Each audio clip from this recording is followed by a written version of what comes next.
राधे राधे, जय श्री कृष्णा। आज मैं आपको श्रीमद् देवी भागवत के नवरात्रि व्रत के प्रसंग में श्री रामचंद्र जी की गाथा सुनाने जा रही हूँ। इसके अंदर सीता हरण और देव के विषय में राम लक्ष्मण की बातचीत का वर्णन आता है।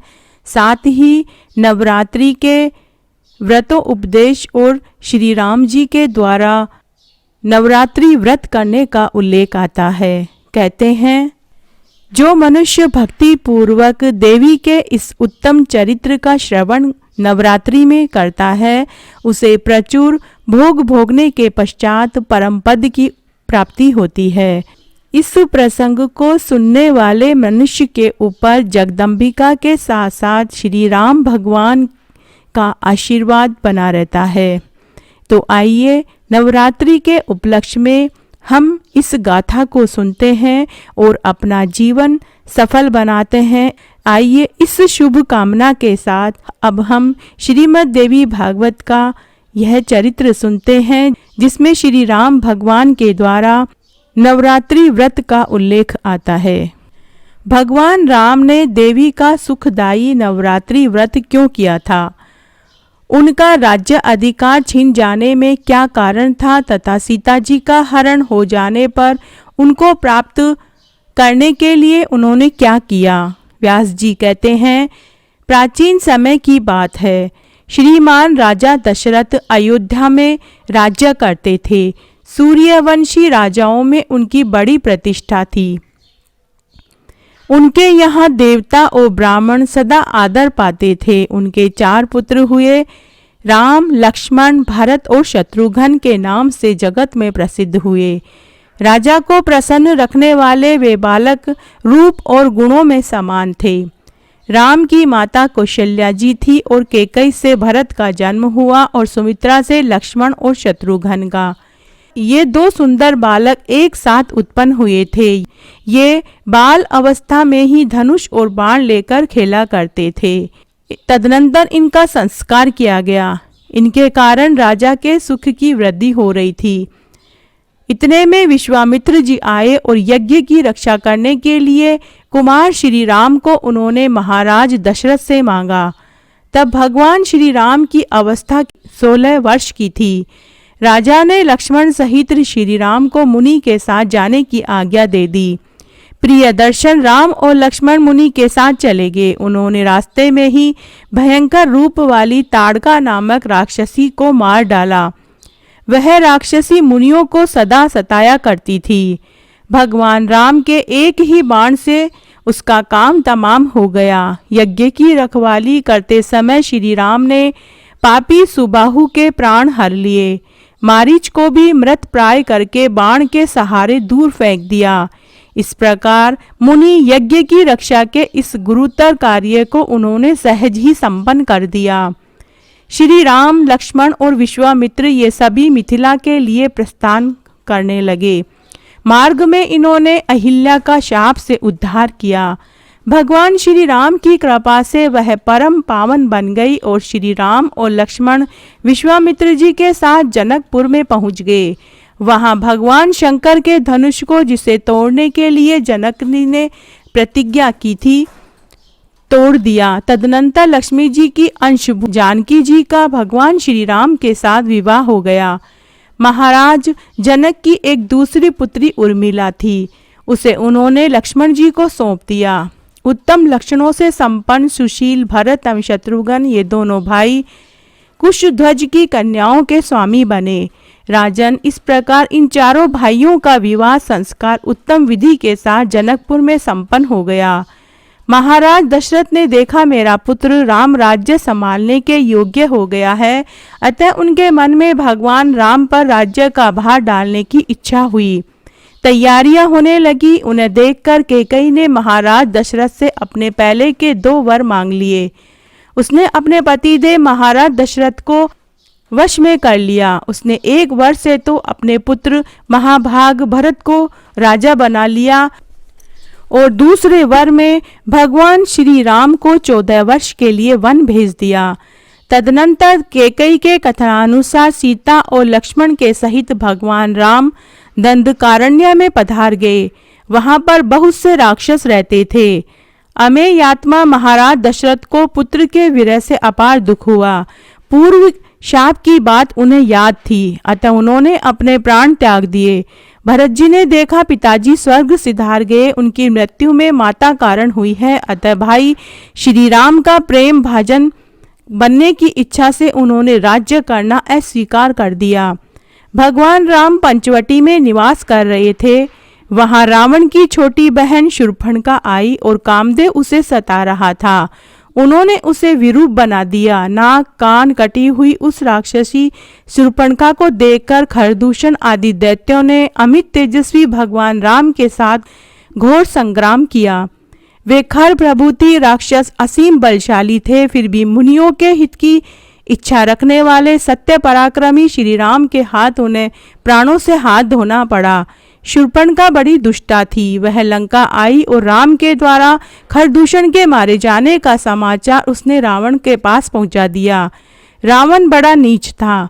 खरदूषण की मृत्यु सुनकर क्रोध से तमतमा उठा।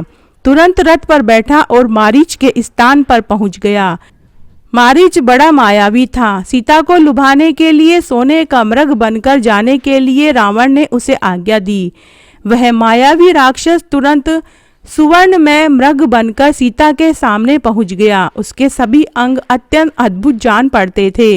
वह कुटी के पास जाकर चढ़ने लगा। उसे देखकर देव की प्रेरणा से विवश हो भगवती सीता ने राम से कहा कि हे स्वामिन, इस मृग का चर्म लाने की कृपा कीजिए। भगवान राम ने भी कुछ विचार नहीं किया। वहां लक्ष्मण को रहने की आज्ञा देकर धनुष बाण उठाया और वे उस मृग के पीछे पीछे चल पड़े। वह मृग भी करोड़ों मायाओं का पूर्ण जानकार था। भगवान राम को देखकर वह कभी दिखाई पड़ता, कभी अदृश्य हो जाता था। यूं वह एक वन से दूसरे वन में चला गया। अब यह मृग एक ही हाथ की दूरी पर रह गया। यह मानकर भगवान राम ने धनुष और तीक्ष्ण बाण चढ़ाया। उससे उस माया में मृग को मार डाला।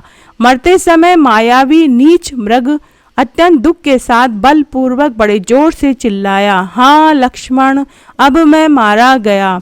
वह चिल्ला रहा था। तभी उसका वह गगन भेदी शब्द सीता ने सुन लिया। यह राघवेंद्र की करुण पुकार है। यह मानकर वे घबरा गई। उन्होंने अपने देवर लक्ष्मण से कहा कि हे लक्ष्मण, तुम अभी जाओ, देखो तुम्हारे भाई रघुनंदन को किसी ने मारा है। हे सौमित्रे, तुम्हें वे बुला रहे हैं, शीघ्र उनकी सहायता में जुट जाओ। तब लक्ष्मण ने भगवती सीता से कहा कि माता जनक नंदिनी, राघवेंद्र की यह आज्ञा है कि तुम यहीं रहना। उनकी आज्ञा का उल्लंघन करने से मैं डरता हूँ, अतः तुम्हारे पास से नहीं जा सकता। तुम धैर्य रखो। मेरी समझ से भगवान राम को मारने में समर्थ पृथ्वी पर कोई है ही नहीं, अतः तुम्हें मैं यहाँ अकेला छोड़कर राघवेंद्र की आज्ञा का उल्लंघन करके मैं नहीं जा सकता। उस समय सीता की आंखों से आंसू गिर रहे थे। यद्यपि उनका स्वभाव बड़ा ही सौम्य था, फिर भी लीलावश सदाचारी लक्ष्मण के प्रति वे कुछ कठोर वचन कह गई। भगवती जानकी का कथन सुनकर लक्ष्मण का मन शुद्ध हो गया।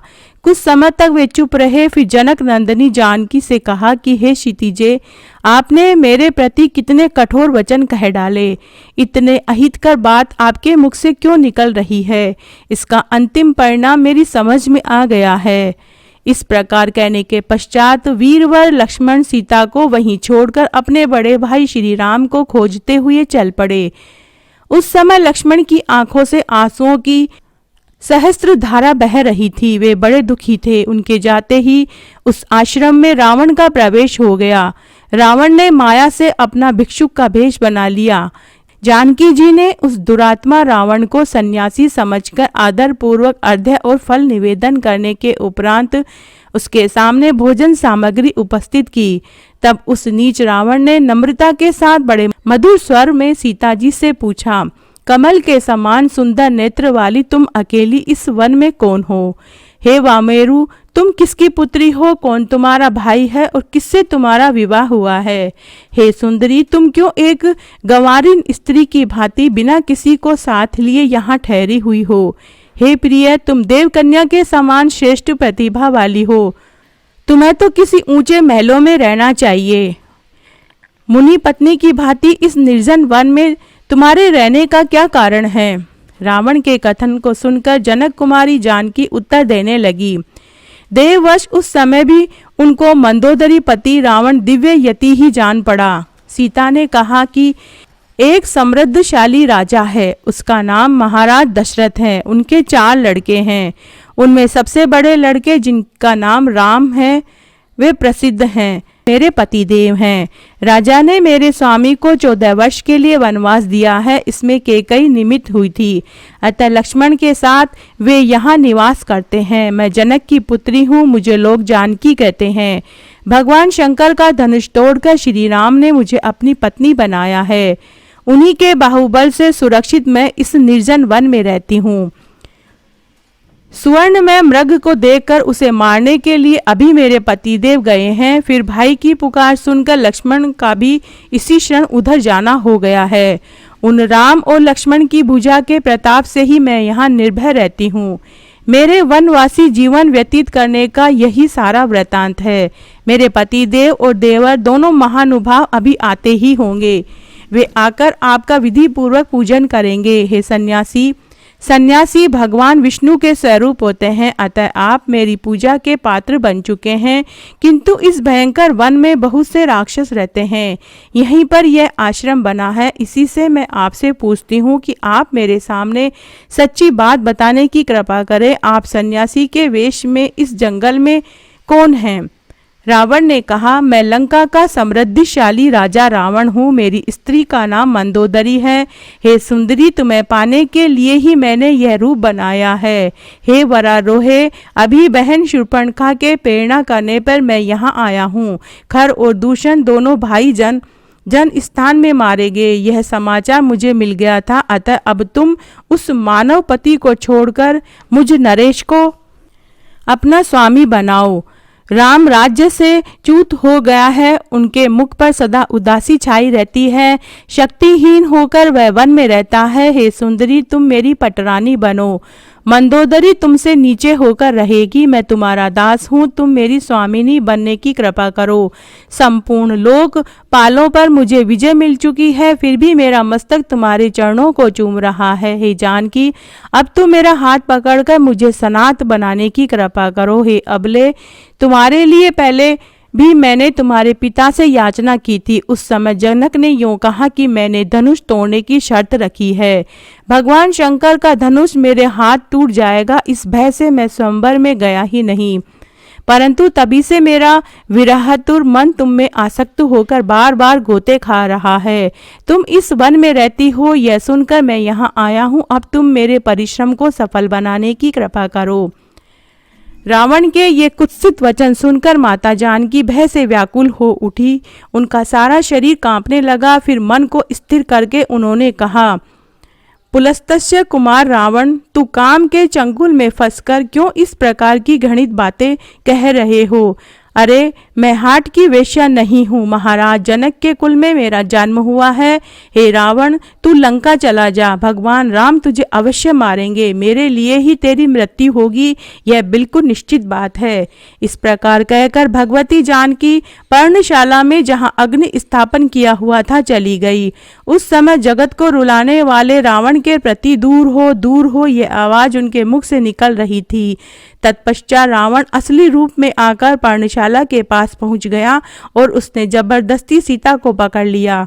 सीता भय से घबराकर रोने लगी। हाँ राम, हाँ राम, हाँ लक्ष्मण, इस प्रकार की करुण ध्वनि उनके मुख से निरंतर निकल रही थी। उधर नीच रावण ने उन्हें पकड़ा और रथ पर बैठाकर तुरंत चल पड़ा। जाते समय मार्ग में अरुण नंदन जटायु ने उसे घेर लिया। फिर उस वन में ही रावण और जटायु का युद्ध हुआ।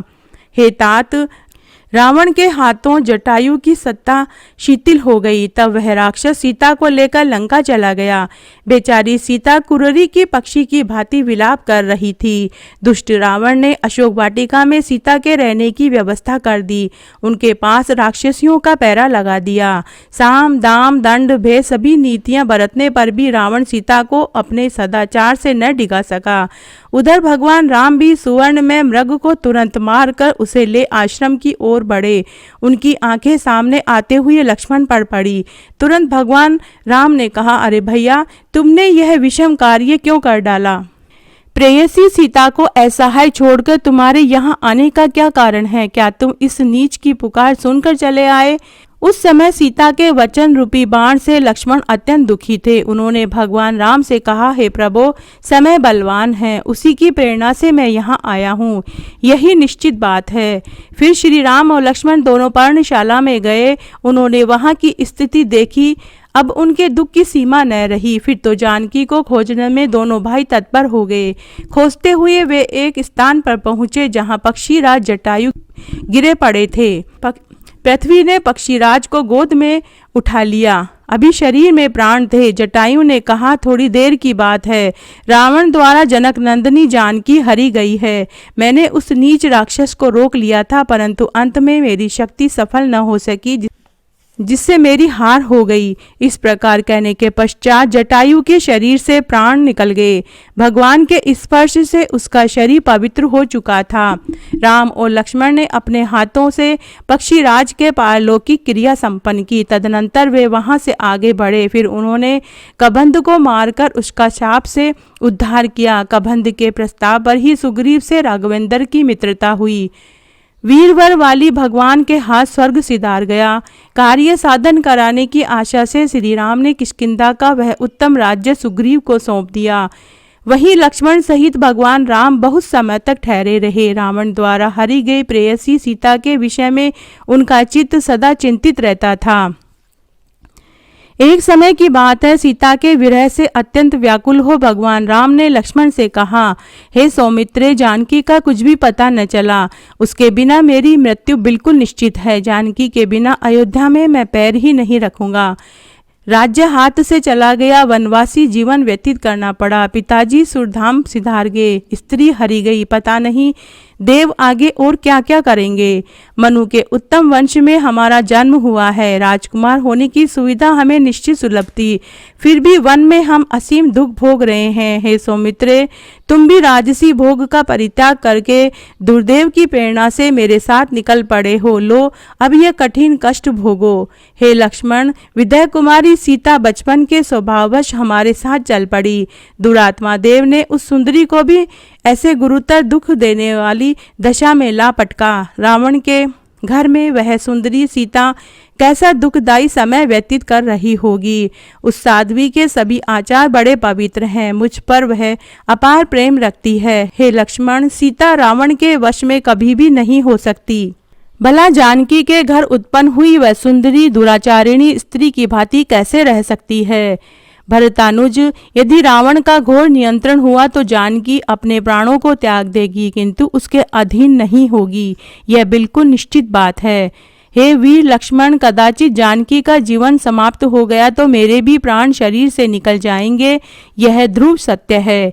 इस प्रकार कमल लोचन भगवान राम विलाप कर रहे थे। तब धर्मात्मा लक्ष्मण ने उन्हें आश्वासन देते हुए सत्यता पूर्वक कहा, हे महाभाव, संप्रति इस दैन्य भाव का परित्याग करके धैर्य रखिए।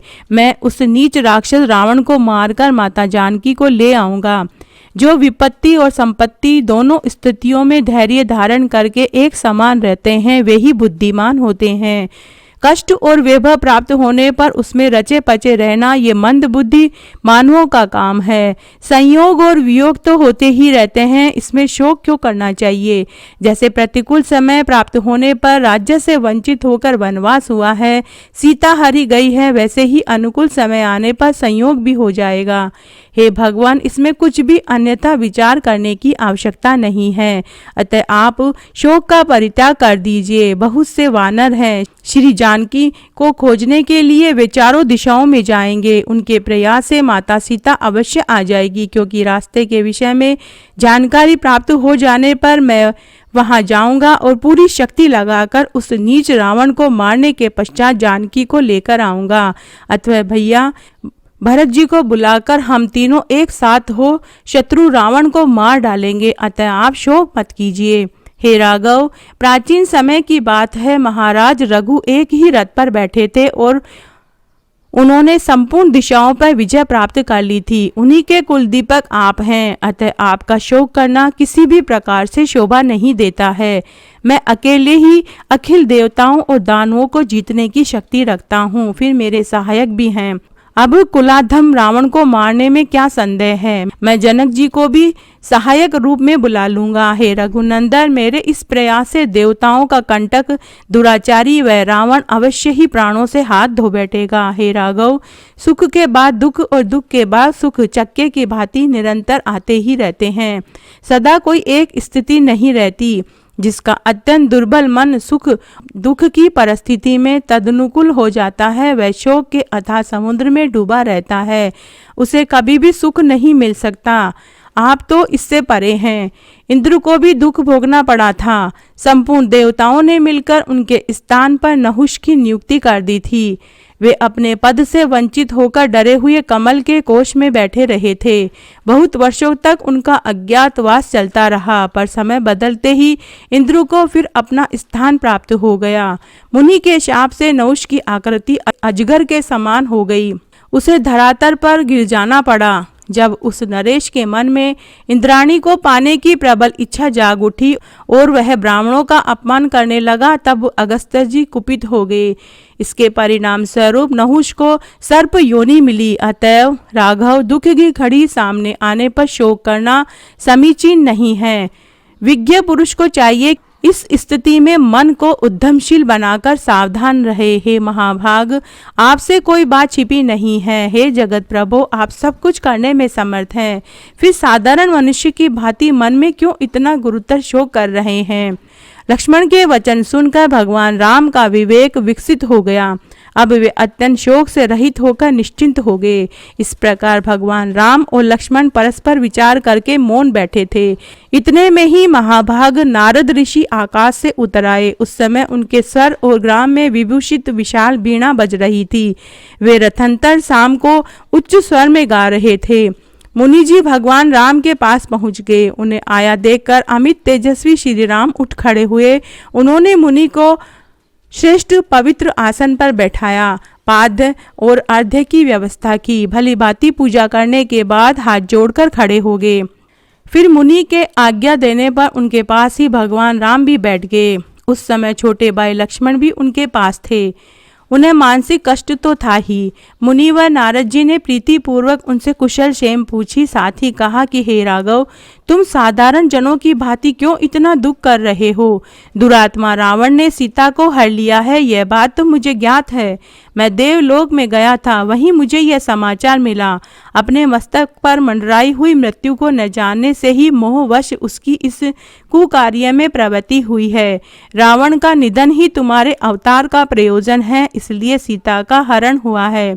जानकी पूर्व जन्म में मुनि की पुत्री थी, तप करना उसका स्वाभाविक गुण था। यह साध्वी वन में तपस्या कर रही थी, उसे रावण ने देख लिया। हे राघव, उस दुष्ट ने मुनि कन्या से प्रार्थना की, तुम मेरी भार्या बन जाओ। मुनि कन्या द्वारा घोर अपमानित होने पर दुरात्मा रावण ने उस तापसी का जूड़ा बलपूर्वक पकड़ लिया। तो तपस्विनी की क्रोधाग्नि भड़क उठी। मन में आया, इसके स्पर्श किए हुए शरीर को छोड़ देना ही उत्तम है। हे राम, उसी समय उस तापसी ने रावण को शाप दिया, हे दुरात्मन, तेरा संहार करने के लिए मैं धरातल पर एक उत्तम स्त्री के रूप में प्रकट होंगी। मेरे अवतार में माता के गर्भ से कोई संबंध नहीं रहेगा। इस प्रकार कहकर उस तापसी ने शरीर त्याग दिया। वही यह सीता है जो लक्ष्मी के अंश से प्रकट हुई है। भ्रमवश सर्प को माला समझकर अपनाने वाले व्यक्ति की भांति अपने वंश का उच्छेद कराने के लिए ही रावण ने इनको हरा है। हे राघव, देवताओं ने रावण वध के लिए सनातन भगवान श्री हरि से प्रार्थना की थी। परिमाण स्वरूप रघुकुल में तुम्हारे रूप में श्री हरि का प्राकट्य हुआ है। हे महाभाहो, धैर्य रखो। सदा धर्म में तत्पर रहने वाली साध्वी सीता किसी के वश में नहीं आएगी। उसका मन निरंतर तुम्हारे ध्यान में संलग्न है। सीता के पीने के लिए स्वयं इंद्र एक पात्र में रखकर कामधेनु का दूध भेजते हैं। उस अमृत के समान मधुर दूध को वे पीती हैं। कमल पत्र के समान विशाल नेत्र वाली सीता को स्वर्गीय सुरभि गो का दुग्ध पान करने से भूख और प्यास का किंचित मात्र भी कष्ट नहीं है। यह सब मैंने देखा है। हे राघव, अब मैं रावण का उपाय बताता हूँ। आश्विन महीने में तुम श्रद्धा पूर्वक नवरात्र का अनुष्ठान करने में लग जाओ। हे राम, नवरात्रि में उपवास, भगवती की आराधना, सहविधि जप, होम संपूर्ण सिद्धियों का दान करने वाली है। बहुत पहले ब्रह्मा, विष्णु, महेश और स्वर्गवासी इंद्र तक इस नवरात्रि का अनुष्ठान कर चुके हैं। हे राम, तुम सुख पूर्वक यह पवित्र नवरात्रि का व्रत करो। किसी कठिन परिस्थिति में पड़ने पर पुरुष को यह व्रत अवश्य करना चाहिए। हे राघव, विश्वामित्र, भृगु, वशिष्ठ, कश्यप द्वारा इस व्रत का अनुष्ठान हो चुका है, यह निश्चित बात है। अतएव हे राजेंद्र, तुम रावण वध के निमित्त इस व्रत का अनुष्ठान अवश्य करो। वत्रासुर का वध करने के लिए इंद्र तथा त्रिपुर वध के लिए भगवान शंकर ने भी इस व्रत का अनुष्ठान किया था। हे महामते, मधु को मारने के लिए भगवान श्री हरि ने सुमेरु गिरी पर यह व्रत किया था। अतः हे राघव, सावधानी पूर्वक विधि के साथ श्रद्धा पूर्वक तुम्हें भी यह व्रत अवश्य करना चाहिए। भगवान राम ने पूछा, हे दयानिधे, आप सर्व ज्ञान संपन्न हैं, विधि पूर्वक यह बताने की कृपा करें कि ये देवी कौन है, उनका क्या प्रभाव है, वे कहाँ से अवतरित हुई हैं तथा उन्हें किस नाम से संबोधित किया जाता है। तब नारद जी बोले, हे राम सुनो, वह देवी आद्या शक्ति है, सर्वदा विराजमान रहती है। उसकी कृपा से संपूर्ण कामनाएं सिद्ध हो जाती है। आराधना करने पर दुखों को दूर करना उसका स्वाभाविक गुण है। हे रघुनंदन, ब्रह्मा प्रभृति संपूर्ण प्राणियों की निमित्त कारण वही है। उस शक्ति के बिना कोई भी हिल डुल नहीं सकता। मेरे पिता ब्रह्मा सृष्टि करते हैं, विष्णु पालन करते हैं, शंकर संहार करते हैं। इनमें जो मंगलमयी शक्ति भासित होती है वह यही देवी है। त्रिलोकी में जो सत असत कहीं कोई भी वस्तु सतात्मक रूप से विराजमान है, उसकी उत्पत्ति में निमित्त कारण इस देवी के अतिरिक्त और कौन हो सकता है। जिस समय किसी की भी सत्ता नहीं थी, उस समय इस प्रकृति शक्ति देवी का परिपूर्ण विग्रह विराजमान था। इसी की शक्ति से एक पुरुष प्रकट होता है, उसके साथ यह आनंद में निमग्न रहती है। यह युग के आरंभ की बात है। उस समय यह कल्याणी निर्गुण कहलाती है। इसके बाद यह देवी सगुण रूप से विराजमान होकर तीनों लोकों की सृष्टि करती है। इसके द्वारा सर्वप्रथम ब्रह्मा आदि देवताओं का सृजन और उनमें शक्ति का आधान होता है। इस देवी के विषय में जानकारी प्राप्त हो जाने पर प्राणी जन्म मरण रूपी संसार बंधन से मुक्त हो जाता है। इस देवी को जानना परम आवश्यक है। वेद इसके साथ प्रकट हुए हैं, अर्थात वेदों की रचना करने का श्रेय इसी को है। ब्रह्मा आदि महानुभावों ने गुण और कर्म के भेद से इस देवी के अनंत नाम बतलाए हैं और वैसे ही कल्पना भी की है। मैं कहाँ तक वर्णन करूँ हे रघुनंदन। एकार से शकार पर्यंत जितने वर्ण स्वर प्रयुक्त हुए हैं, उनके द्वारा भगवती के असंख्य नामों का ही संकलन होता है। भगवान राम ने कहा, हे विप्रवर, आप इस व्रत की संक्षिप्त विधि बतलाने की कृपा करें, क्योंकि अब मैं प्रीतिपूर्वक श्री देवी की उपासना करना चाहता हूँ। तब नारद जी बोले, हे राम, समतल भूमि पर एक सिंहासन रखकर उस पर भगवती जगदम्बिका को पधराओ और 9 रात तक उपवास करते हुए उनकी आराधना करो। पूजा सविधि होनी चाहिए। हे राजन, मैं इस कार्य में आचार्य का काम करूंगा, क्योंकि देवताओं का कार्य शीघ्र सिद्ध हो, इसके लिए मेरे मन में प्रबल उत्साह हो रहा है। परम प्रतापी भगवान राम ने मुनिवर नारद जी के कथन को सुनकर उसे सत्य माना और एक उत्तम सिंहासन बनवाने की व्यवस्था की। उस पर कल्याणमयी भगवती जगदम्बिका के विग्रह को पधराया। व्रती रहकर भगवान ने विधि विधान के साथ देवी पूजन किया। उस समय आश्विन मास आ गया। उत्तम किष्किंधा पर्वत पर यह व्यवस्था हुई। 9 दिनों तक उपवास करते हुए भगवान राम इस श्रेष्ठ व्रत को संपन्न करने में संलग्न हो गए। विधिवत होम पूजन आदि की विधि भी पूरी की गई। नारद जी के बतलाए हुए इस व्रत को राम और लक्ष्मण दोनों भाइयों ने प्रेम पूर्वक किया। अष्टमी तिथि को आधी रात के समय भगवती प्रकट हुई। पूजा होने के बाद भगवती सिंह पर बैठी हुई पधारी और उन्होंने श्री राम और लक्ष्मण को दर्शन दिए। पर्वत के ऊंचे शिखर पर विराजमान होकर भगवान राम और लक्ष्मण दोनों भाइयों के प्रति मेघ के समान गंभीर वाणी में वे कहने लगी। भक्ति की भावना ने भगवती को परम प्रसन्न कर दिया था। देवी ने कहा, विशाल भुजा से शोभा पाने वाले हे श्री राम, अब मैं तुम्हारे व्रत से अत्यंत संतुष्ट हूँ। जो तुम्हारे मन में हो वह अभिलिखित वर मुझसे मांग लो। तुम भगवान नारायण के अंश से प्रकट हुए हो। मनु के पावन वंश में तुम्हारा अवतार हुआ है। रावण वध के लिए देवताओं के प्रार्थना करने पर ही तुम अवतरित हुए हो। इसके पूर्व भी मत्स्य अवतार धारण करके तुमने भयंकर राक्षसों का संहार किया था। उस समय देवताओं का हित करने की इच्छा से तुमने वेदों की रक्षा की थी। फिर कच्छप रूप से प्रकट होकर मंदराचल को पीठ पर धारण किया। यूं समुद्र का मंथन करके देवताओं को अमृत द्वारा शक्ति संपन्न बनाया। हे राम, तुम वराह रूप से भी प्रकट हो चुके हो। उस समय तुमने पृथ्वी को दांत के अग्रभाग पर उठा रखा था। तुम्हारे हाथों हिरण्याक्ष की जीवन लीला समाप्त हुई थी।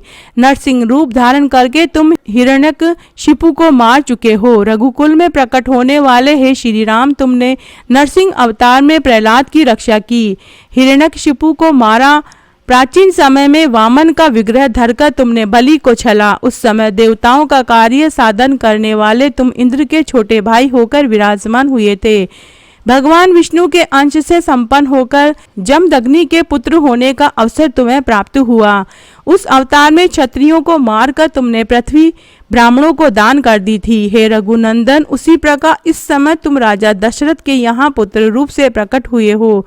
तुम्हें अवतार लेने के लिए संपूर्ण देवताओं ने प्रार्थना की थी, क्योंकि उन्हें रावण महान कष्ट दे रहा था। हे राजन, अत्यंत बलशाली ये सभी वानर देवताओं के ही अंश हैं।